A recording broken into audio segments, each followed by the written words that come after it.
جی بالکل، اس وقت موجود ہے PP 138 جہاں پر فلسطین کے حمایت میں اور اسرائیل کی جارحانیت اور باربریت کے خلاف ایک احتجاجی ریلی کا انعقاد کیا گیا ہے۔ یہاں پر ہمارے پاس موجود ہے عمران صاحب، شاہ صاحب، اور ان سے بات کرتے ہیں جی وہ اس ریلی میں کیا کہنا چاہیں گے اور ان کا کیا خیالات ہیں۔ اعوذ باللہ من الشیطان الرجیم، بسم اللہ الرحمن الرحیم۔ ارشاد خداوندی ہے کہ اللہ کی رسی کو مضبوطی سے تھام لو اور آپس میں فرقے میں مت پڑو۔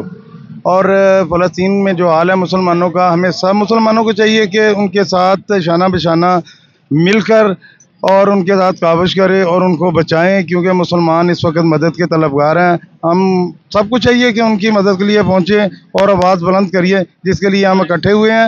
اور تمام مسلمانوں سے اپیل ہے کہ ان کے حق میں نکلیں اور ان کے حق میں آواز بلند کریں تاکہ خدا کی خوشنودی کے لیے ہم کچھ کر سکیں۔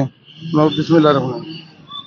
جی تو آپ نے دیکھ لیا کہ عمران شاہ صاحب ہمارے بتا رہے تھے کہ ہمیں خدا کی رضامندی اور اس کی خوشنودی کے لیے نکلنا چاہیے، اور جو فلسطین کے حق میں ہم ریلی نکالے اس میں شمولیت اختیار کرنی چاہیے۔ جی